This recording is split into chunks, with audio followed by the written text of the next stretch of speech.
Hello everyone, কেমন আছো তোমরা সবাই? আমি অজয় রায়, সেকেন্ড ইয়ার এমবিবিএস স্টুডেন্ট। তোমাদের সকলকে আমার ইউটিউব চ্যানেলে স্বাগত জানাই।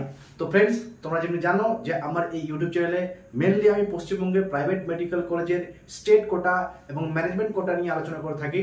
ঠিক একই রকমভাবে এই প্রাইভেট মেডিকেল কলেজের অ্যাডমিশন রিলেটেড এবং ফিস রিলেটেড কিছু একটা কথা বলবো, যেটা প্রত্যেকটা এই বছরে যারা নিট কাউন্সিলিংয়ে পার্টিসিপেট করছো এবং যারা বিশেষ করে স্টেট কোটায় অ্যাডমিশন নিচ্ছ তাদের ক্ষেত্রে এই ভিডিওটা খুব একটা ইম্পর্টেন্ট হতে চলেছে।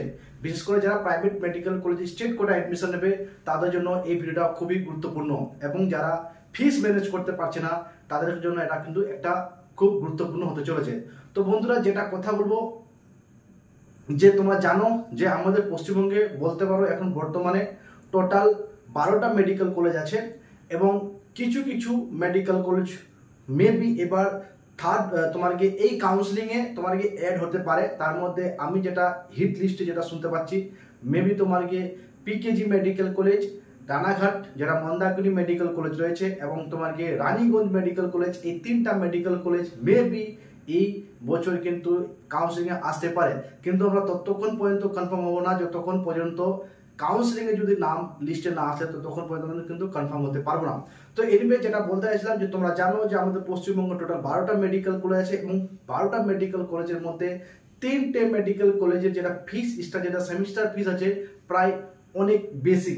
মানে ম্যাক্সিমাম প্রাইভেট মেডিকেল কলেজের ফিস স্ট্রাকচার যেটা WBMCC পাবলিশ করেছে, এবং সেখানে উল্লেখ করেছে যে প্রায় সেমিস্টার প্রায় 2.5 লক্ষ টাকা বা তোমার গিয়ে 2,74,000 টাকা এরকম সামথিং তোমার গিয়ে ফিসগুলো রয়েছে। এবং তোমরা জানো যে এমবিবিএস টোটাল 9টা কোর্স, 9টা সেমিস্টার, এবং ওই হিসাবে দেখা গেলে যে প্রত্যেকটা প্রাইভেট মেডিকেল কলেজে মানে সব কিছু নিয়ে A to Z in the sense তোমার গিয়ে অ্যাডমিশন ফিস এবং তোমার গিয়ে কশন ডিপোজিট বা এক্সট্রা কারিকুলাম সব কিছু নিয়ে, যেটা বিগত বছর বা তার আগের বছর থেকে যেটা দেখে আসছি যে কোনো প্রাইভেট মেডিকেল কলেজে এমবিবিএস কোর্সের ফিস তোমাকে 25 লক্ষ টাকা, কোনো প্রাইভেট মেডিকেল কলেজে কিছু কম কিছু বেশি এরকম হতে থাকে, except Zakir Hossain east West এবং তোমার গিয়ে জাকির হোসেন ইস্ট ওয়েস্ট এবং তোমাকে কৃষ্ণনগর ইনস্টিটিউট, মানে এইসব মেডিকেল কলেজে তোমাকে ফিস বেশি।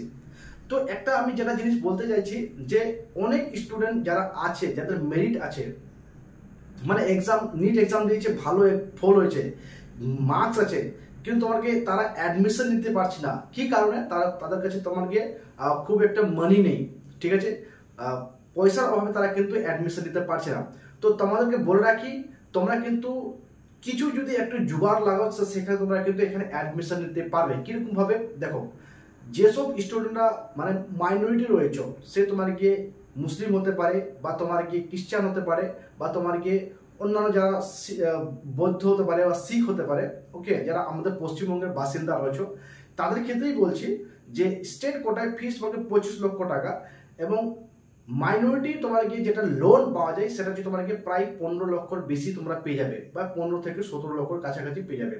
তো যদি 25 লক্ষের মধ্যে যদি তোমরা যদি 15 লাখ টাকা তোমরা যদি লোন যদি পেয়ে যাও, তাহলে এটা তোমাদের ক্ষেত্রে সুবিধা হবে না? অনেক সুবিধা হবে। তাহলে বাকি থাকলো কত? 10 লক্ষ টাকা। তাহলে এই 10 লক্ষ টাকা কিন্তু তোমাদেরকে একটা ম্যানেজ করে নিতে হবে, বুঝতে পারলে?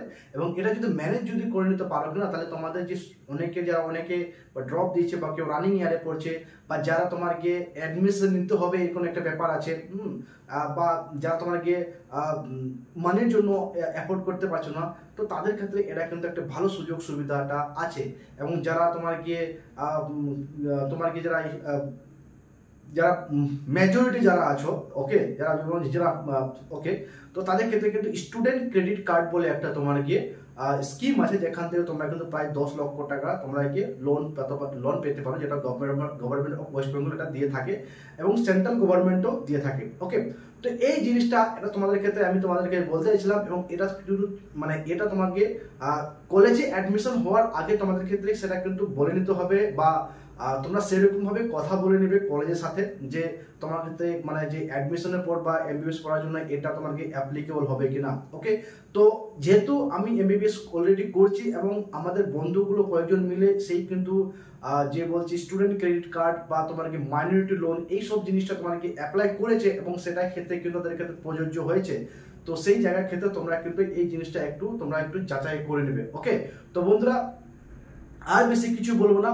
তোমাদের যদি এই ভিডিও ইনফরমেটিভ হয়ে থাকে তাহলে অবশ্যই আমার এই ভিডিওটাকে লাইক করো, চ্যানেলটাকে সাবস্ক্রাইব করো, এবং কারো যদি কোনো সমস্যা হয়ে থাকে যে তোমার গিয়ে অ্যাডমিশন রিলেটেড বা তোমার গিয়ে কাউন্সিলিং রিলেটেড কোনো যদি ইনফরমেশন জানার যদি প্রয়োজন হয়ে থাকে তাহলে তোমরা অবশ্যই আমার সাথে যোগাযোগ করতে পারো। আমার ফোন নম্বর হচ্ছে 8670994665।